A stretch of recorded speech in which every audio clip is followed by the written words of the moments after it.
Good morning. Please be seated. And if you would join me as we read responsively from the psalm, it's in your bulletin or on the video board. I raise my eyes toward the mountains. Where will my help come from? My help comes from the sovereign God, the maker of heaven and earth. God won't let your foot slip. Your protector won't fall asleep on the job.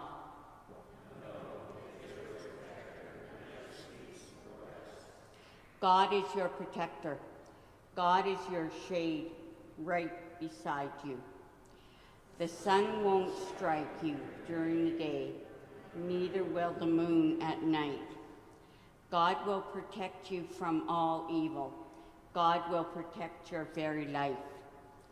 God will protect you on your journeys, whether going or coming, from now until forever from now.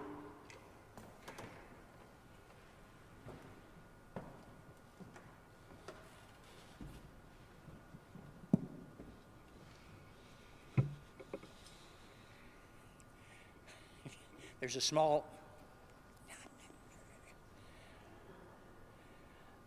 platform up here, so I'm not just trying to be more impressive. I'm doing it because I have to.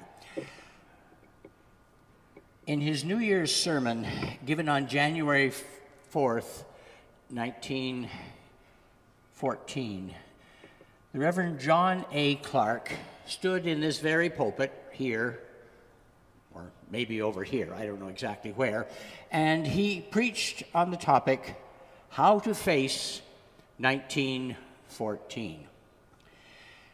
Now, I checked with archives, and for some reason we don't have the video from that week, but I'm going to presume that he talked about many of the issues that the people at the time would have faced, and I'm going to guess, too, that probably some of the advice he gave is much the same as I'm going to give today. But you haven't heard it since 1913, so it'll be somewhat refreshed in your memories. Now, I have to admit that as I thought about Reverend Clark and his sermon that day, I also thought about how wrong he probably was, or maybe just about the omissions he made in that sermon. For example, did he talk about the assassination of the future head of the Austria-Hungarian Empire? Did he give any reference at all to the Great War that was going to start because of that event? And did he have any clue that 53 people listed on the plaque to my right from this congregation would die during that war? No, he didn't mention any of that. We all can nod and say, well, he didn't know it. And that's what really struck me, that all of us spend so much time planning and thinking about and contemplating and pursuing the future, when really, if we're absolutely honest, we don't really know what's going to happen, and we don't have much authority to change it at all. And that's just not about the coming year, the coming day.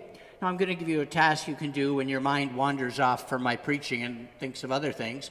Think of 5 things, for example, that you are planning on doing today. I'm going to do A and B, I'll make the dinner, I'll do this, I'll do that, whatever. And then at the end of the day, as you're falling asleep, just think how many of those 5 things actually happened as I thought they would. And of course, you'll discover, as we always discover with predictions, that probably the day didn't go as you thought it would, because it seldom does. Friends call. Something happens. You trip on the steps outside the church and spend the afternoon in emergency. You suddenly remember a project you should have got in yesterday, and you hurry to finish it up today. There's always something that crops up, and that wonderful plan we have, which is so elegant, so simple, so obvious, goes right out the window. The future is a very difficult thing. Now, I'm not saying, by the way, we shouldn't plan. Just go into the future blindly and bluff your way through it. No, planning is good. We just talked here about our hopes for the coming year. Yes, we all have hopes, and that's okay. It's when we think somehow that by hoping or thinking or making a conjecture that somehow we've frozen the future, and yeah, this is what's going to happen. I mean, I start off every day with my faithful calendar, and at the bottom of the screen there's a list of 10 things I'm going to do that day. Very seldom do I get those 10 things done, but they're there. They're a guideline. They say these are things you should at least think about doing today, and usually I look down and say, yeah, I'm going to think about it. So I do forgive Reverend Clark for not knowing what was going to happen in the future. But I also praise him for the way he phrased his sermon topic.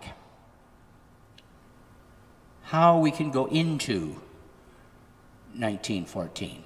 It's the how that's important. It's not what we think we're going to do. So you can make resolutions if you wish, but I'll tell you, other than being fine thoughts about what might occur, they're not much more than that. But rather, look at the way that we're planning to move into this new year. How are we going to go into it to live an even better year, I would hope, than 2024? I think a key to keep in mind is one of the things we have to think of is how are we going to observe the world in 2025?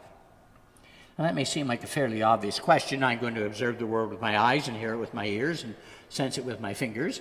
But no, I'm not talking about that very surface level. I'm saying when we go out into the future, as we're going to this week, right after we kiss everybody around us for New Year's, what we're going to go out into is a world that's unknown. And how are we going to sit? What attitude are we going to have as we look at that world? Our psalm actually helps. It's called a Psalm of Ascents, which always sounds like a strange name for a psalm because it doesn't really refer to any ascending, but it means it's a pilgrim psalm. And no matter where you're coming from, when you go to Jerusalem, you're going up. And especially coming into the city sits on a hill. And as the pilgrims went along, they would chant this much as we did today. It was responsive, and they'd be singing it. The psalms are always sung. They weren't just said. And it says right at the beginning, sort of a phrase for the beginning of the new year, I raise my eyes toward the mountains. Where will my help come from? That's a good question. You can imagine them going along and looking at they called them mountains. We're from Calgary. We wouldn't call them mountains. We'd call them high hills, but mountain sounds better. They would look out there, and you know, there's one place that people look for their strength in the coming year. The world, the good, hard, real, concrete world. And people often tell you, I'm a realist. You know, I'll just go with what the world is telling me and how it's going to be. And not really much help. You know, the mountains are wonderful to look at, and they are firm, and they are strong, but it doesn't help me when I'm trying to make a decision at work. And also on those mountains would have been the ruins of the old temples from the old gods, Baal and Shamash and the others. They were still there, lying in disrepair. Are we going to get any help from there, they would think. Maybe the old ways were better, and some of us go into the new year with exactly that attitude. The old ways are better. You know, I'm just going to keep doing things the way I always have. They didn't work out too well this year, but, you know, it's what you got to do. I know what I was taught when I was brought up, and that's just how I'm going to continue on in my life. What the psalm challenges us to do, though, is to look beyond the mountains, the firmness of the world around us and everything that seems to be so set. Look beyond the old traditions and the old ways. Look for something new. Look out there for a new perspective. The American educator and author John Holt wrote in his book, Why Children Fail, and I think we have a quote there, which you won't be able to see probably. There it is, I think. I can't see either, so it's fine. The American educator wrote this. Many people are like a man traveling across open country in a tank. They look out at the world through a tiny peephole. They've got a little periscope that comes up above the tank, and all they can see is that. Point themselves at a target and start off. But if a bump throws them off course, they're lost. They don't know where they started from, how far they have gone, or where they are. And sometimes in life, that's exactly what happens. See, what we do is we concentrate on something. This year, I'm going to do this. This year, I'm going to try to get that completed. This year, I'm going to be more like this. And then life gets turned right around. Loss of a relationship, loss of a friend, loss of a job, moving to a new city, who knows? And suddenly you're knocked out and you're someplace completely unknown, and you feel, I don't know what I'm doing. Some people live their whole lives like that. Every time you meet them, something has happened, the world has changed, they no longer have the same view they had yesterday, and they really don't know how to handle it. But it doesn't need to be that way. It doesn't need to be that way when life bumps us off target. Another quote from Richard Bandler and John Grinder, who wrote what was in the late 70s, I guess, a very popular book called The Structure of Magic. Our experience has been that when people come to us in therapy, they typically come with pain, feeling themselves paralyzed, experiencing no choice or freedom of action in their lives. What we have found is not the world is too limited or there are no choices, but these people block themselves from seeing those options and possibilities that are open to them, since they are not available in their models of the world. Just think about it.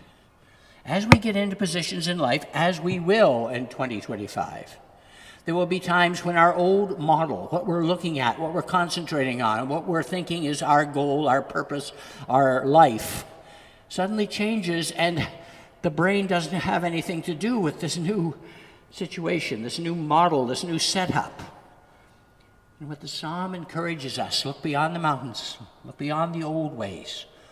Look for the power of something greater than us. See something new. Yes, this path has become frustrating. I can no longer continue on it. I can't do this anymore. Look for a new path. It's not there isn't a path. It's the path you've chosen to look on and concentrate on is no longer a viable one. This situation is not a situation I can stand any longer. Well, then, broaden your vision. What other ways can this be approached? What other things can you do? What other people can you involve in what you're doing? See, suddenly, it's all different. As we go out into the new year, let us have our eyes open to new things that we haven't seen before, and not just looking at our feet and trotting along doing the same thing, because then at the end of next year we're going to say, we're sort of in the same position we were in last year. We've tried nothing new. Try it and see. Now, one of the things that blocks us from making those changes of path or of situation or of methodology is what Sheena talked about last week, fear. Yeah, we're fearful. You see, if I change, I'm going to lose something. If I move to Toronto, as I've been planning to do for the last 6 years, I'm going to lose my home here. I'm going to lose my friends here. I'm going to lose things that I really want to hold on to, and now I don't have them anymore. If I change my attitude, I know some of my friends won't like me anymore. If I say I'm going to take a new turn here, many of my friends who have been walking with me say, well, our path is great. What's wrong with you? And that's what we fear, that somehow if we change in the new year, we're going to lose too much.